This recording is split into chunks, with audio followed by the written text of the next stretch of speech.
Bom, boa tarde a todos. Eu sou o Daniel, para quem não me conhece. Nessa apresentação, eu vou falar sobre o meu progresso no estudo na biologia do desenvolvimento e algumas técnicas que eu foquei no estudo, que vai ser meu foco nesse projeto. Bom, quanto ao ciclo, o ciclo de vida dos animais, inclui a formação dos gametas, através da gametogênese, onde é formado os gametas tanto masculino quanto feminino, e com a junção desses dois gametas é formada uma única célula, que é o zigoto, que depois de passar por diversos processos, ele consegue gerar um novo animal, repetindo assim esse ciclo. Bom, quanto às etapas que acontecem durante esse processo, incluem as formações de padrões, a morfogênese, além do controle temporal influenciado durante esse desenvolvimento. Bom, dito isso, a biologia do desenvolvimento tem como objetivo estudar esses processos de animais e plantas que passam durante a gestação até gerar um novo ser vivo. Bom, quanto os processos principais que ocorrem durante o desenvolvimento, existem 4 etapas que basicamente quase todos os animais passam. Então, começando pela proliferação celular, onde a partir de uma única célula, no caso o zigoto, ele irá gerar diversas outras células. A próxima etapa seria a especialização celular, ou a diferenciação, onde as células conseguem se diferenciar, conseguem se especificar com funções, com únicas funções, onde ele irá receber sinais e conseguir se diferenciar das outras células. A terceira etapa seria a interação celular, que é importante para as outras etapas, como a especialização e a movimentação celular. E, por fim, tem a movimentação celular, que também conhecida como morfogênese, que será responsável para, depois da diferenciação, essas células consigam se juntar e formar o tecido. Bom, as etapas desse desenvolvimento são semelhantes tanto a animais vertebrados quanto a animais invertebrados. E, por causa dessa semelhança, para o estudo da biologia do desenvolvimento, é útil utilizar animais mais simples, como, por exemplo, a Drosophila melanogaster, que é um animal modelo de estudo na biologia do desenvolvimento, justamente por ser um animal mais simples e possui um ciclo de vida mais curto, o que facilita no manuseio do estudo desse animal e entender melhor como funcionam essas etapas no desenvolvimento. Além disso, existem proteínas homólogas que funcionam de forma intercambiáveis entre espécies, ou seja, existem certas proteínas que entre animais que existem tanto em animais diferentes, porém eles possuem a mesma função, como certas proteínas que causam essas proteínas que conseguem enfim. Além disso, uma observação que em plantas a etapa da movimentação celular ela é bem diferente em animais, justamente por causa da parede celular, que impede com que ela consiga migrar de forma mais livre, que nem igual aos animais. Bom, falando primeiro dessas etapas, começando com a proliferação celular, após a fecundação, quando o ovo é fertilizado, o genoma que atua nesse ovo é do gene materno, porque o genoma do embrião ele está inativo nesse período. Depois, esse embrião irá passar por processos de clivagem, onde as células irão passar por divisões celulares, porém, elas formando células menores, porém, elas não irão crescer, justamente porque elas não recebem nutrientes ainda para poderem formar células maiores. E essas células irão se reorganizar, formando uma estrutura circular e oca, chamada de blástula, que são células potentes, ou seja, essas células possuem a capacidade de gerar qualquer outro tipo de células. Bom, após a formação da blástula, ela irá passar por um outro processo, que é a gastrulação, formando uma estrutura um pouco mais complexa, que é a gástrula, contendo 3 camadas germinativas, no caso a ectoderme, que é a parte mais externa, que é a parte azul, ela irá formar tanto a epiderme quanto o sistema nervoso.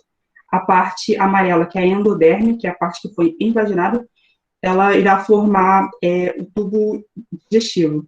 Além disso, tem a mesoderme, que é a parte interna, que é a parte representada em verde, que irá formar tanto o sangue, os rins e o coração. Bom, em alguns insetos, inclusive a Drosophila, elas possuem uma certa particularidade em relação aos vertebrados. No caso, após a fertilização, eles passam por 14 ciclos, onde a célula irá passar por diversas divisões nucleares. Então, irá formar uma célula multinucleada, onde chamada de sincício, e esses núcleos irão migrar para a parte periférica desse ovo, a partir do 8º ciclo, até formar uma estrutura chamada de bastoderme sincicial, que é no ciclo 10. Depois formada essa estrutura, esses núcleos serão invaginados pela membrana, indo para a parte externa, e cada um desses núcleos irão formar uma nova célula, gerando uma estrutura chamada de blastoderme celular, que acontece na última etapa, no ciclo 14. Bom, como eu tinha dito, esse processo ocorre apenas em insetos, inclusive a Drosophila melanogaster, logo após a fecundação. E nos ciclos 9 e 14, são os momentos com que os genes zigóticos são expressos, onde tem as ondas de expressão dos genes zigóticos. No caso, no 9º, é a primeira onda de expressão, e no 14º ciclo, o zigoto para de depender do RNA mensageiro materno e passa a usar apenas o seu. Bom, agora falando da especialização celular ou diferenciação, que é extremamente importante para vários outros processos do desenvolvimento, cada etapa que vai passando, a célula fica mais específica, e ela é determinada bem cedo no desenvolvimento, como eu tinha dito, com a formação das camadas germinativas. Então, com o passar do tempo, essas células começam a ficar mais específicas e com menos opções de virar outras células. Ou seja, em outras palavras, ela começa a perder a sua totipotência, como eu tinha explicado antes. Como mostrado na figura ao lado, mostra a trajetória do blastômero, que é uma célula que pode virar muitas outras células, até chegar a virar uma célula bem mais específica. Então, ela passa se transformando numa célula endodérmica, depois de uma célula do brotamento pancreático, depois da célula endócrina do pâncreas, e, por fim, ele irá passar pela diferenciação terminal, que é a última, e irá se transformar numa célula beta-pancreática, que é a que produz a insulina. Além disso, a memória celular também é responsável pelo comportamento específico de cada célula, mantendo as suas características específicas. Eu vou explicar melhor um pouco sobre a memória celular um pouco mais para frente, mas ela tem uma importante função de permanecer as características específicas das células. Bom, quanto à sinalização celular, ela é bastante importante para os outros processos, e existem vários tipos de sinalização, dentre elas, sinalização contato dependente, onde a célula depende entrar em contato com outras células para poder se comunicar, além de sinalizações parácrinas, onde a célula libera os sinais que irão migrar via difusão. Porém, a distância com que ela percorre é curta. Ou, no caso, são usados morfogenos, que são moléculas de sinalização que viajam através da difusão, porém ela tem um alcance maior, gerando um gradiente de concentração, e dependendo do gradiente de concentração, vai gerar respostas diferentes. Alguns dos tipos de sinalização que são utilizadas para formar padrões incluem a sinalização indutiva, onde, como mostrado nessa figura ao lado, as células do meio, elas conseguem induzir nas células vizinhas conseguem induzir certos comportamentos. Então, as células do lado conseguem receber essa sinalização e consegue direcionar em outras vias de desenvolvimento. Além disso, existe a indução sequencial, que no sentido, tem maior distância, consegue pegar células de maior distância, porque, no caso, a sinalização indutiva, ela só consegue ter um raio muito pequeno, que ele consegue afetar as células do lado. Quanto à indução sequencial, ele consegue afetar as células mais distantes através do contato sequencial. Então, uma célula vai induzir a outra, que vai induzir a que está do lado dela, e assim por diante. Porque é um tipo de sinalização que é muito importante, ainda mais no começo do desenvolvimento. Bom, quanto à formação de padrões e a geração de certas das células, é bastante diverso. Porém, existem poucas vias de sinalização e que não, em teoria, não deveria conseguir gerar essa grande diversidade. Porém, existem certos mecanismos de sinalização, 3 no total, que conseguem gerar esse aumento dessa diversidade celular. A primeira delas é a duplicação gênica, onde é utilizado genes homólogos de pequenas famílias para agir em algumas vias. Então, é possível utilizar genes das mesmas famílias, mas que são homólogos, nas mesmas vias, no caso.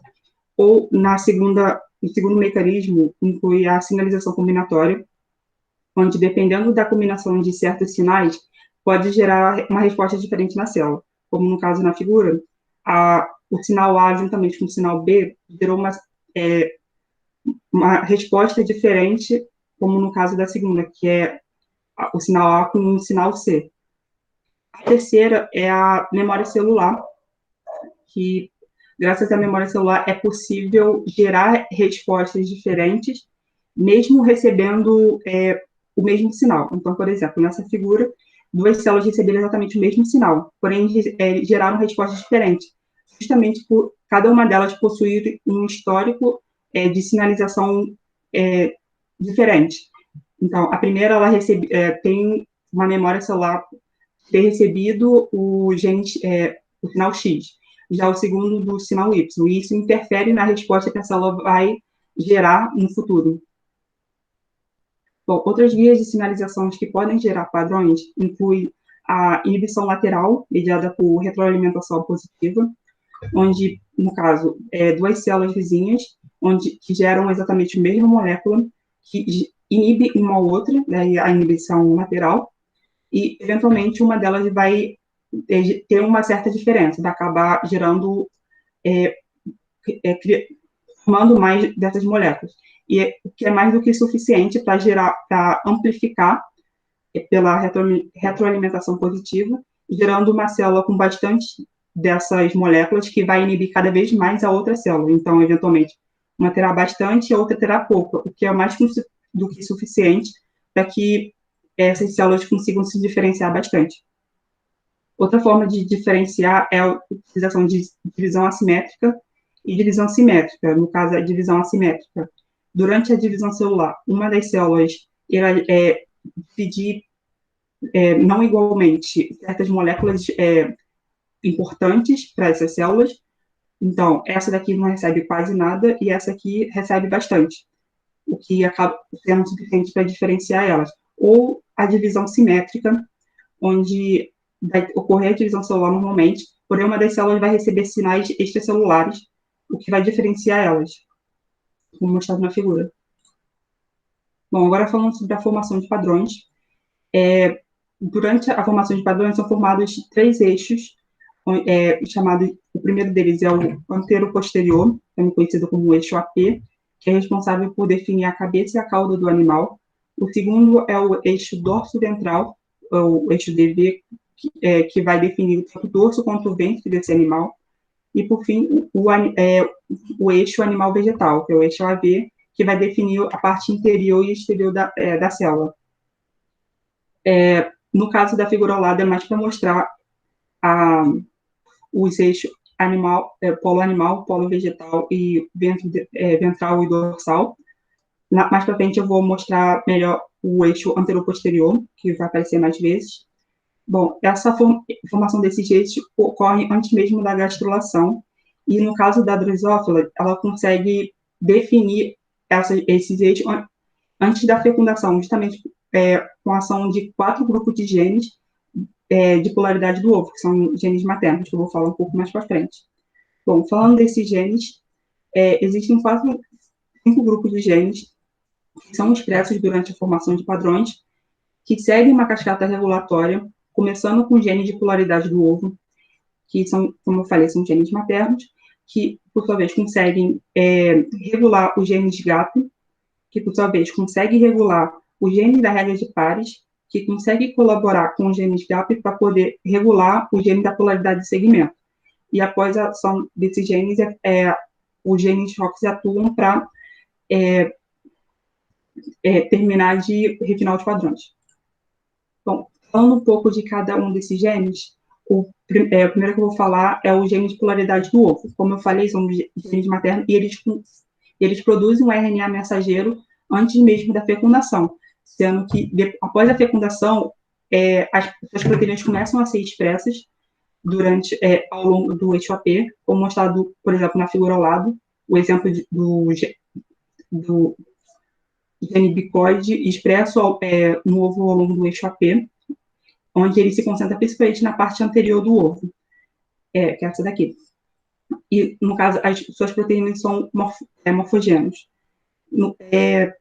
As funções que esses genes atuam é definir os eixos AP e o eixo DV.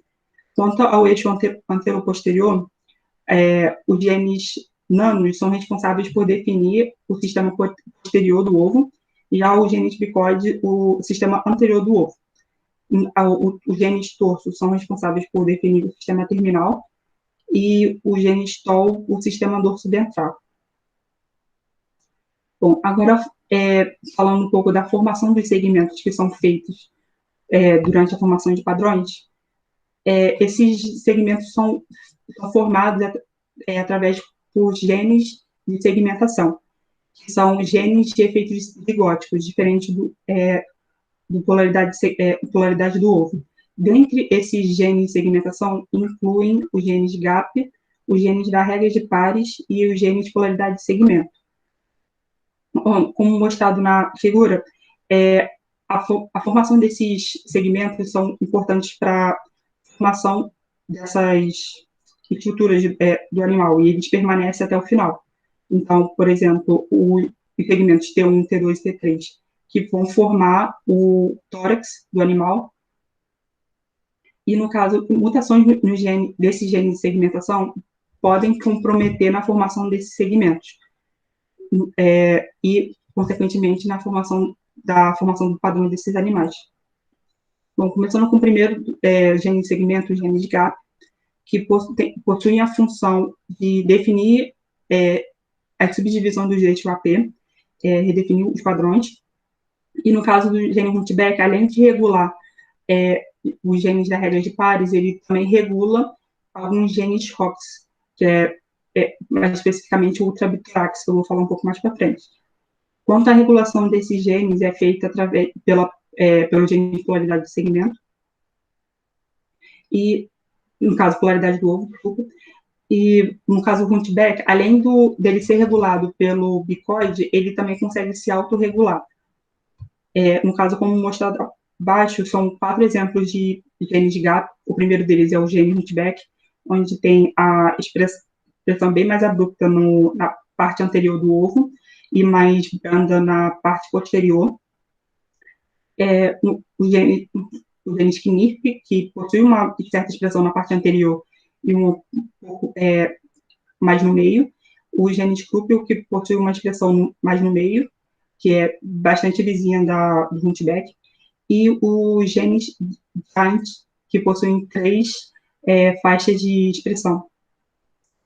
Bom, uma observação é que o gene Hunchback, ele possui expressão maternal e zigótica, porque, como eu tinha dito, os genes de segmentação, eles são genes de origem zigótica, eles não são maternos, mas o Hunchback, ele possui uma certa expressão maternal e zigótica. Agora, falando dos genes da regra de pares, bom, existem 8 genes conhecidos da regra de pares, e eles são importantes para a formação dos segmentos de forma alternada. Então, por exemplo, o EVSKIP, ele consegue gerar 7 faixas ao longo do HAP, no caso, formando 14 parasegmentos, e comparando com outro gene de regra de pares, no caso, o fushtarase, é possível ver como a expressão desses genes é alternada. Então, a parte vermelha é do EVSKIP e a outra é do fushtarase. No caso, os reguladores desses genes incluem não só os genes GAP, mas como os próprios genes da regra de pares, eles conseguem se autorregular. Bom, agora o terceiro gene de segmentação, o gene de polaridade de segmento, que são genes que terminam de refinar esses segmentos. Bom, eles, além da regulação na qual eu tinha dito antes, que ele é regulado pelo regra de pares e o GAP, ele consegue promover a autorregulação entre os genes, entre os genes polaridade de segmento, utilizando as vias de Windless e Hedgehog. No caso, como funciona? O gene Engrelate, ele produz a proteína Hedgehog, que vai induzir as células adjacentes, no caso, o gene de Windless, que é outra gene de polaridade de segmento, e, por sua vez, vai produzir suas próprias proteínas, que vai induzir a ativar os genes Engrelate. Então, eles vão sempre se autorregulando, um ao outro, no caso. Bom, quanto à mutação no gene, desse gene de segmentação, como eu tinha dito, a mutação nesses genes podem acabar comprometendo na formação dos segmentos. Então, por exemplo, no genes GAP, como, por exemplo, os genes Kruppel e Knip, quando a mutação nesses genes acaba gerando a perda de muitos segmentos seguidos. Então, por exemplo, o Kruppel, ele pode perder até cerca de 8 segmentos seguidos, deixando dessa forma, bem pequeno. Quanto ao gene da regra de pares, a mutação nesses genes pode acabar causando a perda de segmentos alternados. Como mostrado na figura, essas partes começam a ser perdidas, formando dessa forma, ficando dessa forma. No caso, esses 4 exemplos. No caso do polaridade de segmento, a mutação nesses genes pode causar comprometimento em todos os genes, em todos os segmentos. Porém, ele não perde, ele só fica comprometido, o que acaba gerando deleções ou adições ou mudança, mas ele não perde, não chega a perder, mas todos os segmentos chegam a ficar comprometidos. Bom, depois da atuação e o refinamento dos segmentos pelo gene de segmentação, quem acaba atuando depois são os genes ROX, que são responsáveis por diferenciar permanentemente esses segmentos que foram refinados. Bom, os genes ROX são um total de 8 genes, que são divididos em 2 complexos. O primeiro é o complexo bitorax, que inclui o gene ultrabitorax, que eu falei anteriormente, que é regulado pelo GAP, e esse complexo controla as diferenças entre os segmentos torácicos e abdominais. No caso, o segundo complexo é o complexo antenapédia, que controla as diferenças entre os segmentos torácico e da cabeça. Como mostrado na figura abaixo, tem a figura, o exemplo da expressão de um gene antenapédia, desse complexo. Bom, esses genes estão presentes em todos os animais e, como eu falei, dentre as suas funções é diferenciar permanentemente segmentos e conferindo dessa forma, assim, individualidade em cada segmento. Além disso, eles conseguem atuar como, as suas proteínas atuam como reguladores de transcrição. No caso, embaixo, mostra um exemplo de como a mutação no gene ROX pode, o que ele pode causar na mosca. Então, no caso, a mutação foi feita no gene ultrabitorax, que é do complexo bitorax, onde a perda dele gerou uma mosca com 4 asas, e o ganho do gene fez com que ela perdesse as asas. Bom, agora falando um pouco sobre o controle temporal, que que são bastante importantes para o desenvolvimento, onde se controla o tempo de geração, o tempo que cada etapa do desenvolvimento vai levar. Que, no caso, esse tempo é chamado de tempo de gestação. Os fatores que podem influenciar o controle temporal incluem os microRNA, que são pequenas sequências de RNA não codificantes que estão presentes no citoplasma, e eles atuam como inibidores de RNA mensageiro. Então, em alta concentração no meio pode acabar interferindo no tempo que vai levar a certas etapas. Ele pode inibir certos RNAs mensageiros, impedindo, assim, com que o processo demore mais. No caso, é possível também com que os hormônios sejam... No caso, os hormônios também influenciam no controle temporal, como é no caso dos anfíbios, no caso da metamorfose dele, quando ele passa da sua vida da aquática até a vida terrestre, ele depende de hormônios, ele depende de certos hormônios para poder fazer essa metamorfose. Além disso, os sinais externos, que são importantes para as plantas, no controle temporal, e, por fim, a retroalimentação negativa, onde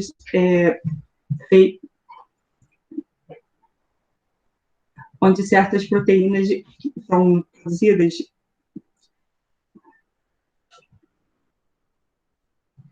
e que inibem a sua própria expressão. No caso da figura ao lado, mostra um exemplo de 4 genes que atuam como fatores de regulação, e eles atuam de forma sequencial. Então, primeiro atua o multiback, depois o Kruppel, depois o PDM, depois o CAS. E a ordem com que eles atuam, o tempo que eles levam para atuar e para gerar, que eles atuam no neuroplasto para formar os neurônios, é importante para esses processos, porque cada um deles vai formar um neurônio diferente, e o tempo que eles vão levar é bastante importante para isso. Bom, agora falando sobre a morfogênese, ou movimentação celular, no caso, conhecido como a morfogênese é o movimento e as deformações nas células. No caso, a migração ela é feita, por exemplo, por sinalizações extracelulares, como, por exemplo, o CXCL12, como mostrado na figura, as células estão migrando dependendo do CXCL12, que ele irá controlar a direção que essas células irão migrar, então elas irão migrar para a região que tem mais dessas moléculas. Além disso, a morfogênese é bastante importante, os fatores de sobrevivência. São moléculas que são importantes para a sobrevivência dessas células durante a sua migração. Por exemplo, no caso da endotelina 3, que é um fator de sobrevivência para as células da crista neural, e o KIT, que é um fator de sobrevivência para as células pigmentares. E caso haja comprometimento nessas moléculas, pode fazer com que essas células não consigam sobreviver, comprometendo suas funções. Então, caso tenha um problema com o KIT, as células pigmentares podem acabar morrendo, não conseguindo migrar, e pode ter problema na pigmentação. Outro fator são a adesão celular. No caso, nessa figura, mostra como um grupo de células bem desorganizadas. No caso, a verde são as células da mesoderme, o vermelho, as células epidérmicas, e o azul, as células da placa neural. E eles conseguem se reorganizar através da adesão celular específica, onde, graças às caderinas, que são os principais nesse processo, permite com que essas células consigam se reorganizar como mostrado na última figura. Bom, agora falando um pouco sobre as técnicas que eu estudei durante esse tempo, eu vou começar falando sobre a marcação com anticorpo. Bom, quanto a marcação com anticorpo pode ser utilizado tanto um ou dois anticorpos, na qual o anticorpo secundário, que está ligado a um fluorocromo, no caso desse exemplo, um Alexa Fluor 488, que irá se ligar a um anticorpo primário, e esse anticorpo primário irá conseguir se ligar numa sequência alvo, no caso aqui uma sonda. Mas como essa ligação consegue ser bem feita, como essa especificidade consegue ser bem sucedida? Bom, esses anticorpos podem ser feitos,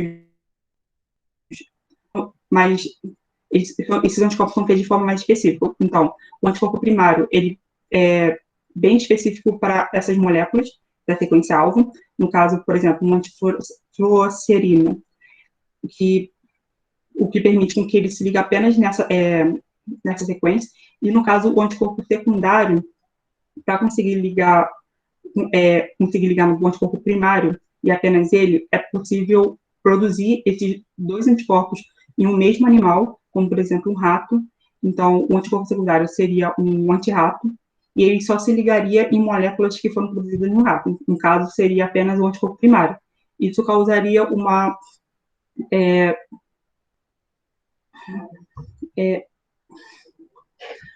uma melhor certeza que os anticorpos irão se ligar. Isso aumenta a especificidade, no caso. Além das vantagens dessa técnica de ser mais sensível. Bom, depois eu vou falar agora sobre a hibridação fluorescente in situ, também conhecida como FISH.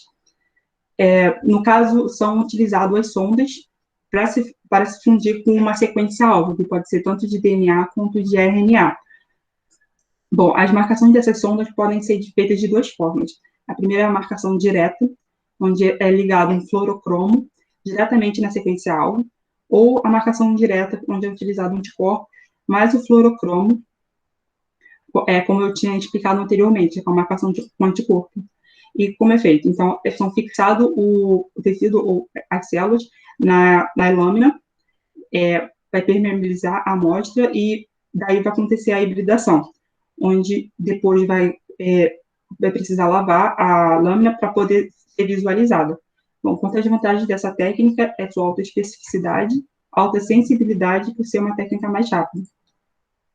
Bom, agora falando um pouco mais sobre essas etapas de forma mais específica. Bom, primeiro, as sondas são marcadas e as lâminas são preparadas, contendo a amostra do material que você quer que será pesquisado, tanto de DNA ou RNA. Depois, as duas sofrerão desnaturação. Desculpa. Depois elas vão sofrer desnaturação, permitindo com que as suas fitas de DNA ou RNA se abram, permitindo com que a fita complementar da sonda consiga se anelar à amostra, causando assim a hibridação, como mostrado nessa última figura. E após a hibridação, é possível visualizar esse resultado através da microscopia confocal, onde é utilizada a fluorescência para poder visualizar essa região. No caso, os componentes do microscópio incluem a fonte laser, o divisor de feixes, o espelho dicróico, as lentes objetivas e o detector, onde primeiro a luz irá ser incidida pela fonte laser, irá passar pelo divisor de feixes, que irá dividir a luz, vai ser refletida pelo espelho dicróico, irá passar pelas lentes objetivas, incidindo assim na amostra. Dessa forma, vai excitar os fluorocromos presentes nessa amostra, como mostrado aqui, detectando a sonda e sendo possível visualizar ela. No caso, seria identificada pelo detector na parte de cima. Bom, e formando, assim, figuras como essa. No caso, essas três primeiras são embriões de drosófilo, visualizadas em microscopia confocal. E aqui, fragmentos intermediários em vermelho, no caso. E essas são as referências. Desculpa, que eu fiquei muito nervoso. Eu